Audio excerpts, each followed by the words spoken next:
to be introducing and then talking about the first chapter and the introduction and the forward. Okay, fine. The forward, introduction, and the first chapter of How Do You Live? The translated version, of course. It was translated by Bruno Navasky. And the How Do You Live is by Genzaburo Yoshino. It is, and I'm sorry, I'm sure that I did not pronounce that right. I am so sorry. It's a Japanese classic published in 1937. The translated version came out like, I have no idea, like 2021? At least, I think it was then when it was on Amazon, when it started being on Amazon. Anyway, so here's the really cool thing. Hayao Miyazaki, who is the amazing Japanese anime filmmaker, his latest film, The Boy and the Heron, drew some elements from How Do You Live? So I actually watched that in theaters. I enjoyed it. There's a lot of themes in it. Like, if you just see it, you might just think like, what? I mean, what is it? Like, you think, oh man, this is deep. Like, I can't understand. Like, I know that there's like so many themes in here. Wow, this is complicated. And it is. I actually had to research like something like, what are the themes of The Boy and the Heron? Anyway, Hayao Miyazaki created all of the fantasy elements, right? Like traveling to other worlds, and you know the story was actually like really different. So if you compared it, I would say, I mean, I guess it's sort of similar, but like I wouldn't actually think that, you know, that film is based on it. Anyway, The Boy and the Heron, you should check it out. It is PG-13, but personally, I've seen it, except for 2 really not scary scenes that for some reason everybody pointed out, but they were like super not scary, super not PG-13. I would rate it PG, but anyway, How Do You Live by Genzaburo Yoshino. And today, yes, I'm gonna talk about the forward, introduction, and chapter 1. And the forward is actually by the amazing author Neil Gaiman. He's written books like Coraline and The Graveyard Book, both 2 amazing books that if you do not check out, well, it's a crime. Just kidding, it's not a crime, but to me it is. And as you can see, I'm actually on the Kindle, unfortunately. Sorry, Kindle. Like, I like Kindles. The only problem is, like, when I'm talking about a book, I think that I just like it better if there's like a copy of it. This is The Brown Girl Dreaming by Jacqueline Woodson, National Book Award winner. You should totally check that out. But anyway, for right now, I'm with the Kindle. Kindles are actually pretty good. So, How Do You Live by Genzaburo Yoshino. Let's dive right in. So, if you read the forward, well, so Neil Gaiman says that this is such a strange book and such a wise book. That's I quoted from him. Quote, I wish I had been given it as a small boy, but I suspect I would have found it puzzling or even dull. A book-length essay about how we live our lives, interrupted by the story of a pre-war schoolboy in Japan dealing with friendship and bullying, or the story about growing up, bravery, cowardice, social class, and finding out who you are, interrupted by essays about science, about scientific thought, and personal ethics. So, I think that, personally, you know, the reason I'm talking about this, but yeah, sure, it is based on The Boy and the Boy and the Heron has drawn some elements from How Do You Live, but I think that really, the reason that I actually decided to talk about it was because, and so here, I am going to ask normal questions, but mostly, we're going to be focusing on the main character, Copper's uncle's journal entry. So I am going to be talking about other things, and sometimes, yes, I will be, you know, asking questions about the story part as well, a lot of them, in fact, but I think I'm mainly going to focus on the journal entries of Copper's uncle, and so those are like the essay parts that Neil Gaiman, says are there. And yeah, you should totally read the foreword. It's really nice, and here and Neil Gaiman mentions that Mr. Miyazaki is basing his next film on it. And now let's go straight to the introduction. So in the introduction, yeah, there isn't like an enormous amount to talk about, you know, like how Copper is ashamed of his height, etc., etc. So there's not like an amazing amount of things to talk about. But one question I have is, you know, Copper, right? Copper, he's so you know, do you think that if you had been Copper's mother, do you think that you would have been harsh on Copper for being a bit mischievous? I mean, Copper's father did pass away, but do you think that would stop you from, you know, being a bit harsh on Copper? I don't know. Like, I don't know. You know, because I'm obviously not a parent. Like, I might. I don't know how I'll be. Like, I always imagine myself to be like a really good parent, but if you think about it, parenting is like hard. Whenever I pass, you know, a screaming kid on the street and the parents are trying to calm them down, I just think parenting is hard. I don't want to become a parent. And who knows? Like, if I'm actually enduring the stresses and, you know, pressures of parenting, who knows? Maybe I'll be a bit sharp. If somebody's doing something naughty, like, just say, don't do that. Like that. Point is, I think that I will be a bit more strict, but since, you know, Copper's father did pass away, I'm probably gonna, you know, just mostly let it go. And, also, do you think that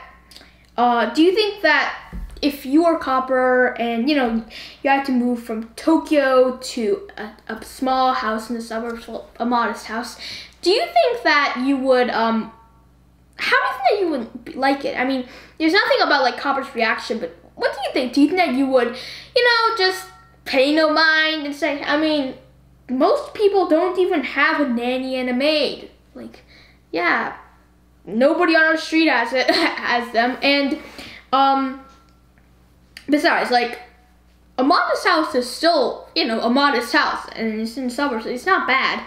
Or do you think you would be, oh, I wish we lived in our mansion. Oh. Do you think you would be like that? Let's just go right to chapter 1. So the first, like, there's a story element, and then the uncle's essay or journal entry. So if you're a Copper and you were looking down at the Ginza Boulevard, what do you think you would think? Do you think you would think anything, or would you just think, ooh, the lights are pretty? What do you think? And along with that, do you think that, you know, and Copper begins to think about how many people there are, and, you know, like, they're all thinking their own thoughts and doing their own things, like, and sometimes he just thinks, I'm a molecule. I mean, do you actually think that? Do you think that you're just a molecule in the world or not? No. Not me. And I'm not self-centered or anything. Well, first of all, I mean, I did think that. I did think, like, there's a lot of people, and I am a small part. But at the same time, like, after watching The Truman Show, I've been kind of, like, thinking, I've always, okay, you know, like, I don't actually believe it, but sometimes, yeah, I do look over my shoulder, and sometimes I'm like, my life is so strange. Like, who knows, maybe, what if all the things that I thought I was controlling, I didn't control? Like, what if the only reason that I managed to snag the last library book off of the shelf was because the producers wanted to do it? It doesn't actually make any sense because I've gone to Yosemite and Hawaii and other places. But who knows, maybe they just have a big budget, or maybe you know, I'm actually part of an enormous planet that just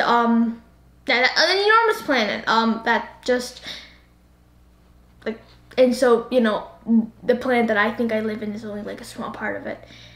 And Okay, never mind. I'm actually getting like, and what if like all of the things that I saw outside my plane window were actually like screens? Okay, so I'm sounding pretty crazy. I don't actually believe that, but sometimes I just wonder. But yeah, I haven't actually thought of myself like directly as like a molecule, but I have thought of myself as a small part of the world. What about you? Do you think, do you regularly think that or not? And so, you know, so realizing that we're just one molecule, right? Do you think that that one molecule, what do you think that says about Copper? That he thought that. Do you think it just means that, you know, he had a random thought and it was a pretty wise thought? Or do you think that do you think it means that Copper is really wise, or that he thinks deeply? And do you think that you would be able to think about that water molecule part? And do you think that, well, yeah, like one water molecule, a molecule, right? A molecule in the vast tide of the ocean. Do you think that, however, if we think about it like that, then one question I have is, well, do you think that, you know, like, if we stop being self-centered and if we think, oh, I'm just like 1/8 billionth of the entire world, do you think that would actually, like, if everybody thought like that, do you think the world would change? If people started thinking about that, do you think that they would think, oh, well, my actions don't matter anyway? Do you think that would be what would happen? Or do you think that it would actually, you know, just imbue them with a new sense of wisdom? What do you think? If now that you're sort of thinking like that, how do you think that you think? Well, how do you think?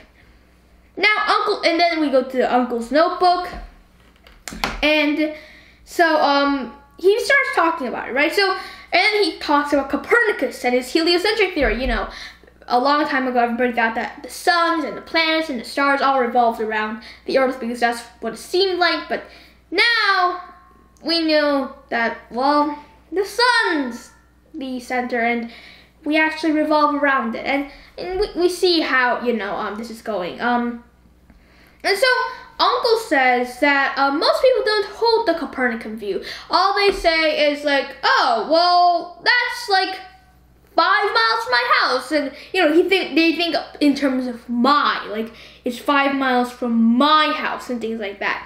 But soon you don't really begin to think the Copernican way, right? And then Uncle said something really deep. He said, he wrote that in fact, humanity was unable to understand the truth because we all thought we were all self-interested, we were self-centered.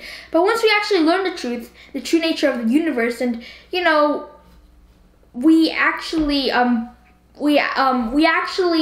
are able to, once we decentralize ourselves, and you know, like if we are at the center, then we won't be able to learn the truth. But because we actually step back, we can actually learn truths about the true nature of society, as Uncle writes.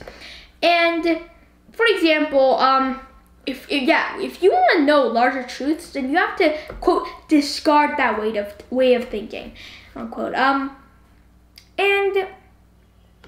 I think that the Copernican way, as Uncle described it, was really important. Like, yeah, it was deep and all, but what I really thought was, I mean, you have to discard a self-centered view to see the wider picture and sort of think about how this can help you in life. And maybe if that doesn't, just think, well, at least I learned some wise philosophical advice today. Yay! Okay, the bright side. But think about it. If we want to actually learn things, we can't just be self-centered. We can't just hold on to our beliefs. We need to let go, and that's how we learn the truth, how we learn new things. Like, if you're convinced that the universe, like, wasn't expanding, as scientists prove, then, you know, you would actually, like, nobody will convince you. Like, they could point to all the scientific studies and say, but you'd be like, nah. And you would never believe that, but you have to let go of those things.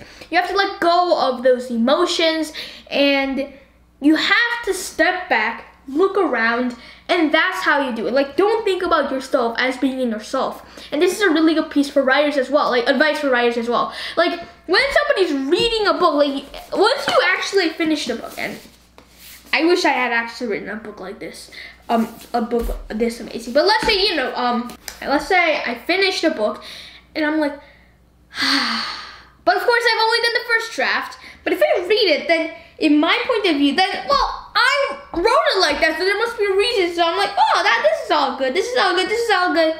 But if I step back and if I look at it from a reader's point of view, I start seeing mistakes. Like, I mean, come on, like, why? Like, should the main character even be doing this, right? And go, what? I mean, this is a terrible location.